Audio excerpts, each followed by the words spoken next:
न सन्दृशे तिष्ठतिरोपमस्य न चक्षुषा पश्यति कश्चनैनम् हृदा मनीषा मनसाभिक्लुप्तो य एनं विदुरवृतास्ते भवन्ति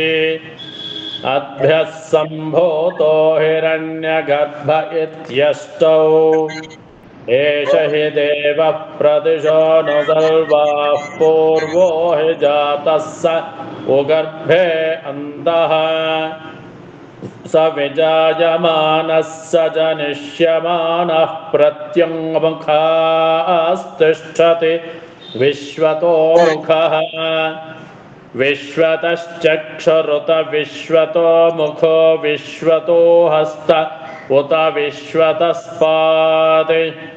सम्बाहुभ्यान्नवति सम्भतत्रैर्द्यावा पृथिवी जनयन् देव एकः वेनस्तत्पश्यन् विश्वाभुवनानि विद्वान् यत्र विश्वं भवत्येकनीलम् यस्मिन्निदगं सञ्च विचैकगं स ओतः प्रोतश्च विभुः प्रब्जासु प्रतद्वोचे अमृतन्न विद्वान् गन्धर्वो नाम निहित गुहासु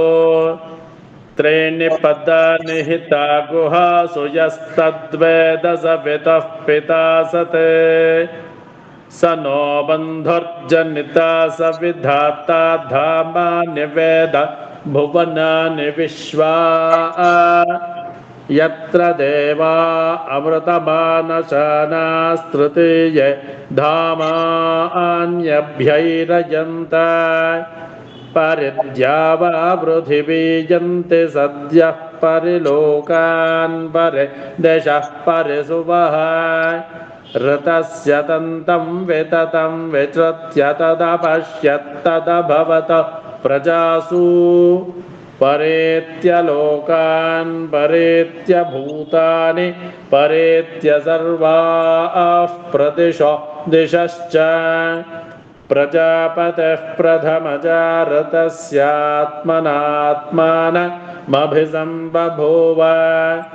सदसस्पतिमद्भुतं प्रियमिन्द्रस्य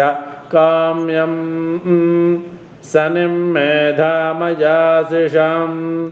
उद्दीप्य स्वजातवेदो पघ्नन्निरृतिं मम पशोगश्च मह्यमावह जीवनं च दिशो दिशा मानो हिंसेज्जातवेदो गामश्वं पुरुषं जगते शिवभिभ्रतघ्न आगहि स्त्रिया मा परिपातय